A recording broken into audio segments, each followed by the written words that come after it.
ये देखिए स्लोगन में लिखा है, safety is just not a slogan, it's way of life. ये मेरा स्लोगन नहीं है, गवर्नमेंट ऑफ इंडिया का है।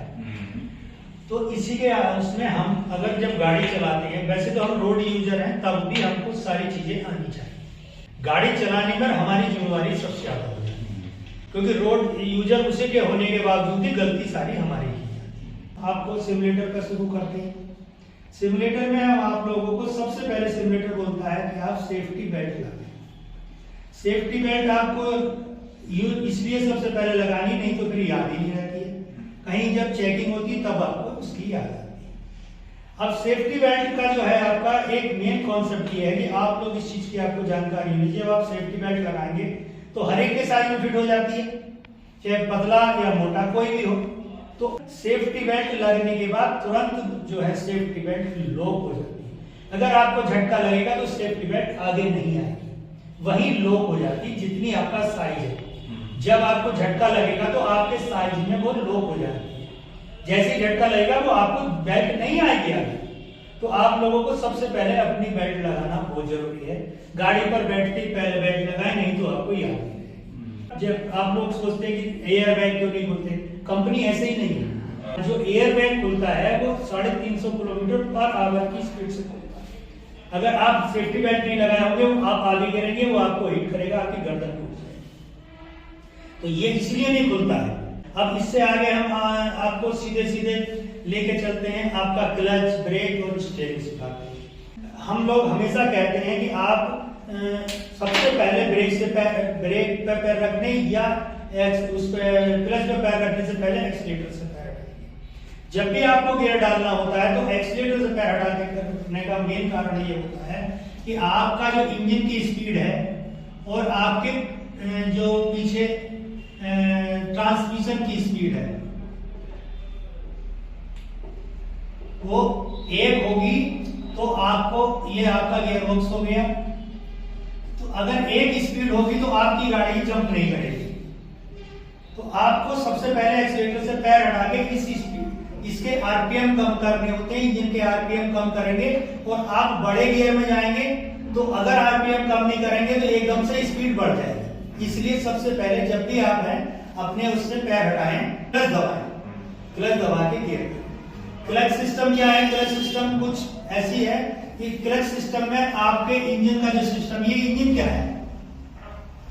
अब यहाँ इंजन भी हो सकता है, यहां पर आपका मोटर भी हो सकती है ईवी में। तो आप लोगों को ये क्या है? पावर यूनिट है, पावर प्रोडक्शन यूनिट। इस यूनिट को हम क्लच के थ्रू पीछे ट्रांसमिट करते हैं। अब ट्रांसमिट हम करेंगे तो यहाँ ट्रांसमिशन को बीच में से हमें क्लच जो है उस ट्रांसमिशन पावर को बीच में जोड़ने और तोड़ने के लिए लगाया गया है। अब क्लच को हम क्या है, क्लच में जब हम क्लच दबाते हैं तो यहाँ पर जो प्रेशर प्लेट होती है इसके साथ सबसे, ये जो फ्लाई व्हील है ये लास्ट पॉइंट है इसका, और ये आपकी प्रेशर प्लेट है। तो प्रेशर प्लेट जो है वो आपकी, ये प्रेशर प्लेट के पॉइंट को हम यहाँ दबाते हैं क्लच लीवर से, क्लच के थ्रू। प्रेशर प्लेट को जब हम दबाएंगे तो उसमें स्प्रिंग होते हैं, वो ऊपर उठते हैं, ये क्लच प्लेट फ्री होती है और आपका पीछे से संपर्क कट जाता है। तो क्लच को आप हमेशा पूरा दबाएं। अब आधा दबाने के लिए क्यों मना करते हैं कि अगर आप क्लच को नहीं दबाएंगे, प्रैक्टिकल में आप दिखाऊंगा आपको, ये यहाँ पर जो क्लच बेरिंग होता है ये टच नहीं होना चाहिए। ये आपका डेड पोजीशन में, स्लीप पोजीशन में होता है, पीछे होता है। और अगर आप पैर रखेंगे तो पैर रखने से ही उससे टकराएगा। जितने आरपीएम इंजन के होंगे उतने आरपीएम इसके हो जाएंगे। कोई और कंफ्यूजन नहीं है। इसके बाद आपका मैं बहुत शॉर्ट में आपको बता रहा हूं। इसके बाद आपको मल्टी जो हम जो गियरबॉक्स हमारा है वो हमारे को टॉर्क और स्पीड को का मैचिंग के लिए, हमें जैसे कि आपको मूवमेंट के लिए, मोमेंटम के लिए आपको ज्यादा टॉर्क चाहिए तो आपको पहले गियर में गाड़ी डालनी है।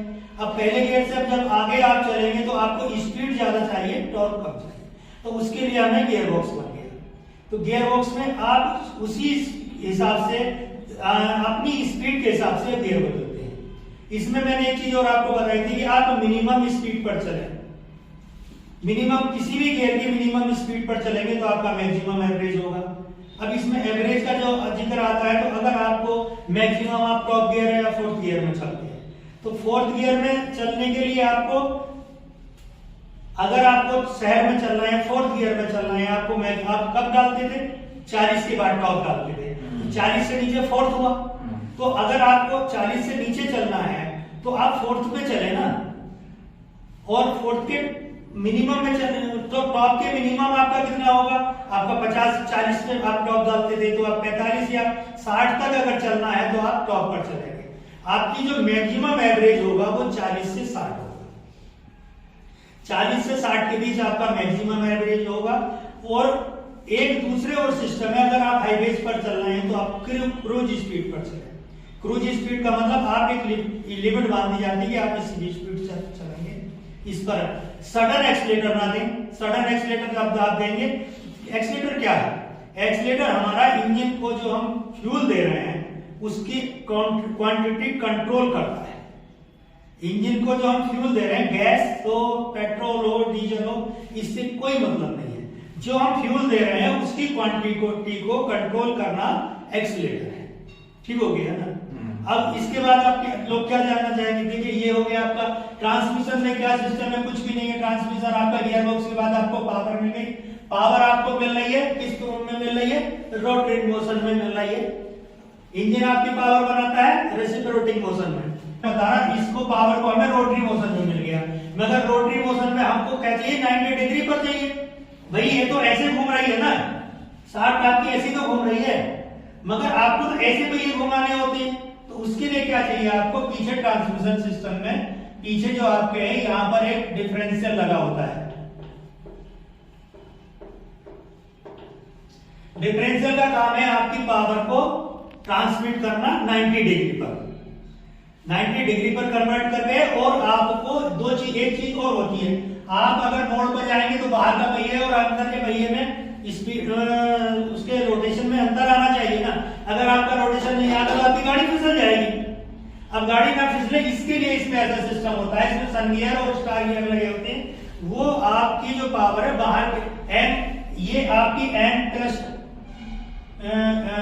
स्मॉल एन कह लीजिए और एन माइनस स्मॉल एन, मतलब जो इसकी पावर है इतनी घटाई इतनी उसकी बढ़ा दी। राउंड में बाहर के पहिए की स्पीड उतनी बढ़ जाती है जितनी इसकी घट जाती है। कोई कंफ्यूजन नहीं है ना। अब आपको मैं ब्रेकिंग के बारे में बताता हूँ।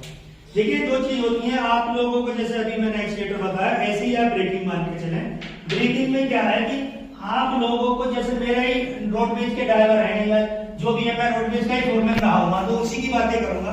कुछ ड्राइवर ऐसे होंगे कि आप यहां से चले और जब तक लास्ट तक चले कहीं आपको पता नहीं चलता कि उसने कब गियर बदला और कब उसने ब्रेक लगाया। आप आराम से सोते हुए जा रहे हैं। कुछ ड्राइवर ऐसे होते हैं कि वो आपको हिला रहे हैं, तो उसके लिए आपको क्या सिस्टम है वो खुद नहीं करता। वो एक उन जो गाड़ी के अंदर हमें जो सिस्टम्स दिए हैं उनका सही से उपयोग करना, यही एक ड्राइवर का काम है। तो वो उनको सही से उपयोग करता है। जैसे मैंने अभी बताया कि आपने एक्सीलेटर छोड़ा कि मैक्सिमम स्पीड किसी गियर की है, दूसरे गियर की मिनिमम स्पीड। भाई आप जिस स्पीड गियर में चल रहे थे उसकी मैक्सिमम स्पीड के बाद दूसरे गियर की मिनिमम स्पीड अगर दोनों मैच आप कर लेंगे तो आपको झटका नहीं लगेगा ना। और इसमें आप कई लोग बिना क्लच के भी गाड़ी में गियर डालते हैं, वो वही लोग डाल सकते हैं जिनको ये आइडिया हो कि मेरी जो मिनिमम स्पीड है इतनी है और मेरे जो नेक्स्ट गियर पड़ेगा उसकी स्पीड इतनी होगी, मैच होगी, तभी आपको झटका नहीं लगेगा। ये अच्छे ड्राइवर की पहचान होनी चाहिए कि आप चाय पी लिया है तो पीता है। अब आपको मैं ब्रेकिंग सिस्टम के बारे में, ब्रेकिंग सिस्टम क्या है? देखिए पहले तो हैंड ब्रेक जो है पार्किंग ब्रेक भी बोलते हैं, सिर्फ पार्किंग के लिए इस्तेमाल होता है। आपको गाड़ी खड़ी करने के लिए हैंड ब्रेक है, हैंड ब्रेक सर्विस ब्रेक नहीं है। बिल्कुल क्लियर समझ लें आप लोग। चलते हुए आपका गाड़ी के अगर किसी वजह से प्रॉब्लम भी होती है तो आप हैंड ब्रेक नहीं लगाएंगे। अगर आप हैंड ब्रेक लगा देंगे तो आपकी गाड़ी पलटती जाएगी। भाई इमरजेंसी है, मजबूरी है तो एक अलग सिस्टम है, मगर आप लोग नहीं कर सकते। तो आपको हैंड ब्रेक जो है सर्विस ब्रेक नहीं है, दूसरा हुआ सर्विस ब्रेक। अब एक क्वेश्चन का आप मेरा आंसर दीजिए, ब्रेक का मतलब क्या समझते हैं? ब्रेक किस लिए यूज करते हैं? न स्टॉपिंग ही अकेला काम नहीं है। ब्रेकिंग हमारा जो है एक कंट्रोल यूनिट। स्पीड कम करना है। देखिए आप यहां से चले, आपको रुद्रपुर जाना है, रुद्रपुर जाके रुके तो स्टॉप तो गाड़ी आपको रुद्रपुर करनी पड़ सकती है कई बार, मगर यहां से रुद्रपुर तक आप 1000 बार ब्रेक लगाएंगे तो वो 1000 बार ब्रेक आपकी स्टॉपिंग थोड़ी हुई, आपकी कंट्रोलिंग हुई, कंट्रोलिंग यूनिट हुई। कंट्रोलिंग यूनिट में हम उसको क्या करेंगे, हम बहुत कम इस्तेमाल करेंगे, हल्का दबाएंगे, हल्का दबाएंगे तो इसमें ब्रेक में एक सिस्टम होता है। आप लोगों को मैं यही समझाने की कोशिश करूंगा कि जो ब्रेक सिस्टम है, ब्रेक सिस्टम में आपके क्या ये संभव है कि पिछले पहियों के ब्रेक लगे? है। जब आप लोग हल्का ब्रेक लगाएंगे तो पिछले पहियों का ब्रेक लगता, अगले पहियों के ब्रेक नहीं लगते। जैसे आप स्कूटी है, अब तो अलग है, अगर एकदम से या मोटरसाइकिल अगला ब्रेक लगा देंगे तो गाड़ी पलट जाएगी, तो आपको पिछला ब्रेक लगाना होता है। हाँ है नहीं, आपको जो है पिछला ब्रेक लगाना होता है, अगला नहीं। तो ऐसे ही आप पिछला ब्रेक संभव कैसे है? 85 से गवर्नमेंट ऑफ इंडिया ने रिसर्च करने के बाद, 85 से पहले नहीं था, गवर्नमेंट ऑफ इंडिया ने टेंडन सिस्टम बनाया।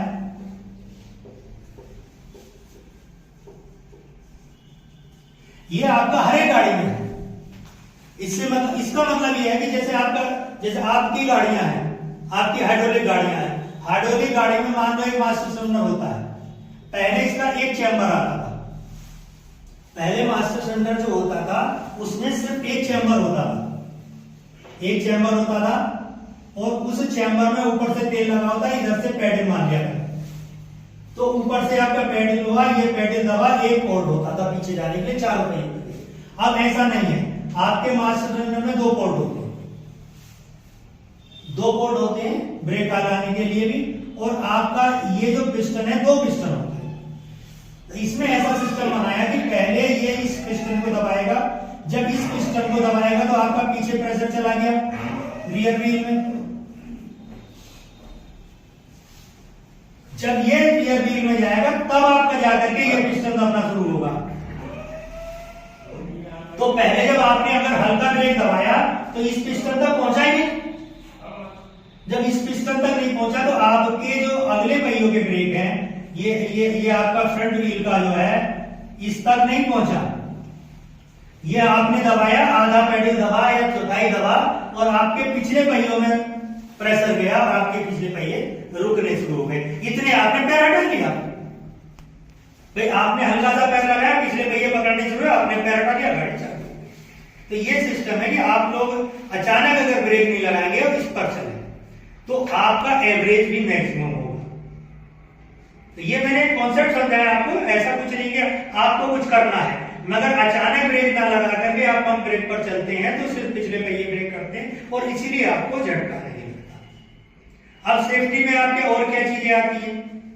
सेफ्टी में आपकी गाड़ी की सेफ्टी में क्या, स्टीयरिंग है। अब अपने स्टीयरिंग को पहले से आप उतनी जगह में जितनी में निकल जाएगा उसका पूर्वानुमान लगाएं। यही सब चीजें हम लोग आपको सिखा रहे थे।